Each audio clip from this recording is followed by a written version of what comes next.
నాన్నా, అందరూ నిన్ను లోకనాథుడివి అంటారు, కాని నాకు మాత్రం నువ్వు నా నాన్నవి మాత్రమే. ఒక్కసారి నా వైపు చూడు నాన్నా. ఈ లోకంలో నాకెవ్వరూ లేరు. అందరూ ఉన్నా నేను ఒంటర్నే అయిపోయాను.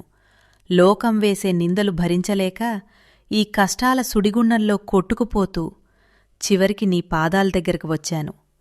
నువ్వే చెప్పు నాన్నా, నేనేం తప్పు చేశాను? ఎందుకు నాకే ఇన్ని కష్టాలు? నేనడిగింది కోట్లు కాదు నాన్నా, కంటినిండా కాస్త నిద్ర, మనసుకి కాస్త ప్రశాంతత. నీ బిడ్డ లోపల ఎంత ఏడుస్తున్నాడో నీకు కనిపిస్తలేదా? నా ఓపిక నశించిపోతోంది, నా నమ్మకం సడలిపోతోంది. నువ్వు కూడా మౌనంగా ఉంటే ఇక నేను ఎవరికి చెప్పుకోవాలి నా బాధ?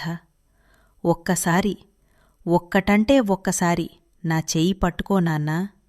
నేను ఉన్నాను అని నువ్వు ఒక్క మాట చెబితే ఈ ప్రపంచాన్ని ఎదురించటానికి నాకు కొండంత బలం వస్తుంది.